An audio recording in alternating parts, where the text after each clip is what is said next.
अस्सलाम वालेकुम students, this is your physiology and anatomy mentor Hamza Abbasi and आज हम चैप्टर नंबर 3 स्टार्ट कर रहे हैं जिसका फर्स्ट टॉपिक है हमारे पास सरफेस एनाटॉमी। तो अब हम डिस्कस करेंगे कि सरफेस एनाटॉमी क्या होती है। ठीक है, ओके। सो अब हम सबसे पहले देख लेते हैं कि सरफेस एनाटॉमी क्या होता है। ठीक है, सो surface anatomy is to observe the surface of body. It aim to visualization in the mind's eye of structure that lie beneath the skin or hidden by it. ठीक है, सरफेस एनाटॉमी में हम क्या डिस्कस करते हैं कि हम अगर अपनी दिमाग की आंख से विजुअलाइज करें और हमारे स्किन के नीचे जितने भी बॉडी पार्ट्स आ जाते हैं, जैसे फॉर एग्जांपल हम हाथ को देख देते हैं तो हमें पता है कि हमारे जो हाथ है, हमारी जो पाल्म है हाथ की, उसके नीचे जो है हड्डियाँ मौजूद होती हैं। ठीक है, और उसके बाद अगर हम देखें विजुअलाइज़ करें तो हमें इतना पता होता है कि हमारे इस बॉडी पार्ट में स्किन के नीचे ये वाले बॉडी पार्ट्स हैं। जैसे इस डायग्राम में आप देख सकते हैं,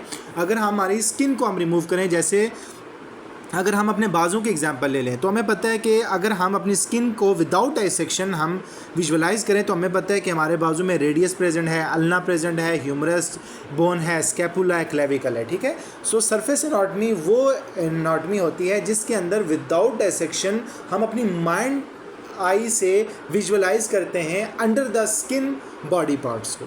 ठीक है, so it is the basis for the physical examination of the body to reach a physical diagnosis. इसमें हम फिजिकली डायग्नोसिस करते हैं, यानी कि अगर किसी बंदे की, अगर हम फॉर एग्जांपल हम एग्जांपल ले लेते हैं, जैसे अगर एग्जांपल के तौर पर किसी बंदे की स्किन येलोइश हुई है, ठीक है, तो हम without any treatment, without any dissection इस चीज़ को देख सकते हैं कि अगर इसकी स्किन येलोइश हुई है ना, तो हम इसको ये समझ सकते हैं कि इस बंदे को जॉन्डिस की प्रॉब्लम है। जब यरकान होता है तब हमारी जो स्किन है वो येलोइश सी हो जाती है। ठीक है, सो बेसिकली सरफेस एनाटॉमी का हम इसलिए यूज़ करते हैं कि बेसिकली हम उसको विदाउट डाइसेक्शन फिजिकली एग्जामिन करके हम किसी भी बीमारी को क्या कर सकें, डायग्नोज कर सकें। ठीक है, सो ये होती है हमारे पास सरफेस एनाटॉमी। नेक्स्ट है हमारे पास जी ह्यूमन स्केलेटन। ठीक है, तो ह्यूमन स्केलेटन में आप एक डायग्राम देख सकते हैं जिसमें एक पूरा का पूरा ह्यूमन स्केलेटन बना हुआ है, जिसमें स्कल से लेकर फुट तक तमाम के तमाम बॉडी पार्ट्स, जितनी बोन्स हैं उनके, बोन्स के जो नाम है वो सब के सब हमें इस स्केलेटन में, जो बुक के अंदर डायग्राम में इसके अंदर बताए गए हैं। ठीक है, अब हम देख लेते हैं जी overview of the human skull. Human skull के बारे में डिस्कस कर लेते हैं। सो ह्यूमन स्कल क्या है जी? It is a type of a flat bone, it is very hard, it covers the brain, skull is divided into following parts. ठीक है, अब स्कल क्या है? हमारी खोपड़ी। ठीक है, जो कि अब खोपड़ी जो है, हमारी जो स्कल है उसका काम क्या है? ये हमारे ब्रेन को क्या कर रही है? प्रोटेक्ट कर रही है। ठीक है, हमें पता है ब्रेन की कुछ मेम्ब्रेन्स भी होती हैं जो प्रोटेक्ट करती हैं, मेनिंजेस जिनको हम कहते हैं, और उसके अलावा ब्रेन को हमारा जो स्कल है वो क्या कर रहा है? प्रोटेक्ट कर रहा है। ठीक है, अब स्कल जो है उसको डिवाइड किया जाता है दो पार्ट्स में। एक हमारे पास दो तरह की बोन्स होती हैं, एक होती है क्रेनियल बोन्स और एक होती है फेशियल बोन्स। ठीक है, सो क्रेनियल में आ जाती हैं फ्रंटल बोन, टेम्पोरल बोन, ठीक है, और उसके बाद ऑक्सीपिटल है, पेराइटल है, ये सब आ जाती हैं हमारे पास। अब जैसे ही आप ये देख सकते हैं हमारी जो स्कल की एनाटॉमी है, ठीक है, मैंने क्या कहा था? दो तरह की बोन्स हैं, क्रेनियल एंड फेशियल। ठीक है, अब क्रेनियल कितनी होती हैं जी? हमारे पास 8 होती हैं। ठीक है, सो एक हमारे पास फ्रंटल आ गई, parietal and occipital and temporal, और जो inferior side of the brain जो प्रेजेंट होती हैं वो होती है स्फीनाइड एंड इथमॉइड। ठीक है, और नेक्स्ट हमारे पास फेशियल बोन आ जाती हैं जिसमें नेज़ल है, लैक्रिमल है, जाइगोमेटिक है, पैलेटिन है, वूमर है, मैंडिबल है जो हमारी जॉ बोन है, एंड मैक्सिला है। ठीक है, तो ये सब बोन्स मिलके हमारे पास हमारा एक पूरे स्कल बना रही होती हैं। ठीक है, so it is the overview of our school.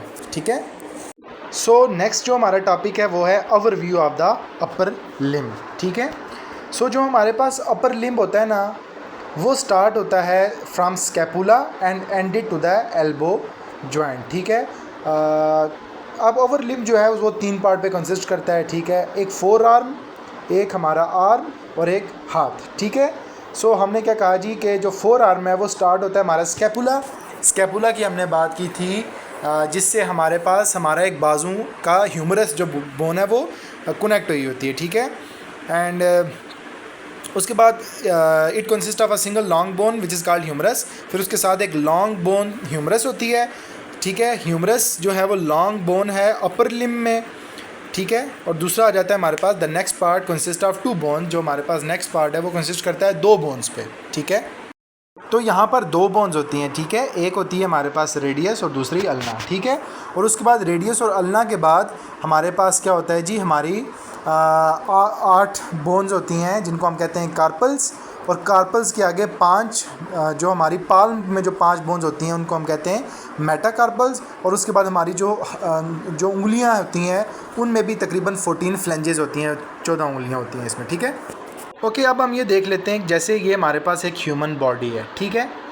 अब हमने क्या करना है जी, इस ह्यूमन बॉडी में हम सबसे पहले क्या करेंगे, स्केल्टन की फॉर्म में ले आते हैं, ठीक है। अब हम इसको स्केल्टन की फॉर्म में लेके आए, ये डिफरेंट स्केल्टन आ जाता है, ठीक है। अब हमने स्कल, स्पाइनल कॉर्ड, चेस्ट और लोअर लिम्स की बात नहीं करनी, अभी हमने ज़रा अपर लिम्स की बात करनी है, ठीक है। सो ये वाला जितना एरिया आ जाता है ना हमारे पास, ये अपर लिम्ब है, ठीक है। इसमें आप देख सकते हैं जो ट्रायंगुलर सा होता है इसको हम कहते हैं स्कैपुला, जिससे हमारी ह्यूमरस अटैच होती है, ठीक है। ये जो लॉन्ग बोन, जो ट्रायंगुलर बैक साइड से ट्रायंगुलर स्कैपुला, इसके साथ एक लॉन्ग बोन जुड़ी हुई है जिसको हम कहते हैं ह्यूमरस। ह्यूमरस के आगे हमारे पास 2 बोन्स हैं, एक है रेडियस और दूसरी अल्ना। और रेडियस और अल्ना के आगे हमारे पास छोटी छोटी इरेगुलर सी 8 कार्पल्स होती हैं, फिर metacarpals and then phalanges. Okay, so next हम बात कर लेते हैं लोअर लिम्ब की, ठीक है। तो लोअर लिम्ब में एक तो थाई बोन आ जाती है जो कि लॉन्गेस्ट बोन है हमारी बॉडी में। दूसरा जो लेग है हमारे पास नी एंड फुट, ठीक है। सो थाई क्या है जी, thigh it is a upper portion in upper limb in which there is sorry lower limb के अंदर ये अपर पोर्शन में आ जाती है थाई, जिसको हम कहते हैं फ्यूमर। एक लॉन्गेस्ट बोन है, इस डायग्राम में भी आप देख सकते हैं, जिसको हम फ्यूमर कहते हैं। Femur start from pelvic ग्रिडल। अब ये जो ऊपर पेल्विक रीजन है यहाँ से ये स्टार्ट हो रही है, ठीक है, जो नी तक जा रही है हमारे घुटने तक। It is a larger bone in the lower limb, ठीक है।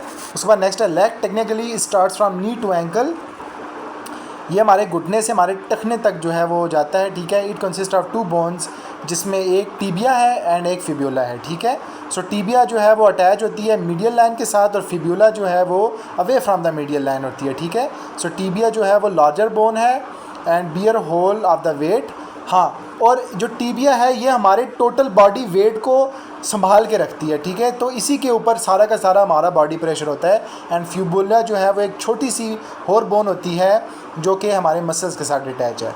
नेक्स्ट है पेटिला। पेटिला नी कैप है जिसको हम अपनी देसी ज़बान में गोडा कहते हैं, ठीक है। It connect femurs and tibia it's bone, ठीक है। तो ये हमारे पास टीबिया और फ्यूमर को एक साथ कनेक्ट करती है, ठीक है। और नेक्स्ट हमारे पास फुट आ जाता है, और फुट में हमारे पास पहले 7 टार्सल्स होते हैं, ठीक है, एंड देन 5 मेटाटार्सल, और उसके बाद 14 फ्लेंजेस होती हैं, ठीक है। 14 छोटी छोटी उंगलियां जो कि आप डायग्राम में भी देख सकते हैं, ठीक है। ओके, तो हम इससे दोबारा समझने की कोशिश करते हैं। सबसे पहले हम स्केलेटन ले आते हैं, ठीक है। अब स्केलेटन में हमने चूँकि लोअर लिम्ब को शो करना है ना, तो हम लोअर लिम्ब को अब शो करेंगे, ठीक है। सो ये जो ऊपर ये पेल्विक रीजन है, इसके साथ एक लॉन्ग बोन है ये वाली, ठीक है, जो पेल्विक रीजन के साथ अटैच है, इसको हम कहते हैं फ्यूमर। उसके आगे पेटिला, जिसको अपनी देसी ज़बान में हम गोडा कहते हैं। उसके नीचे हमारे पास टीबिया आ जाती है जिसने होल बॉडी वेट को कवर किया है। 7 छोटी सी बोन है पतली सी, उसको फेब्यूला कहते हैं। देन 7 टार्सल्स हैं, 5 मेटाटार्सल एंड 14 जो है वो फ्लेंजेस, जो पाँव की छोटी छोटी उंगलियां होती हैं, ठीक है।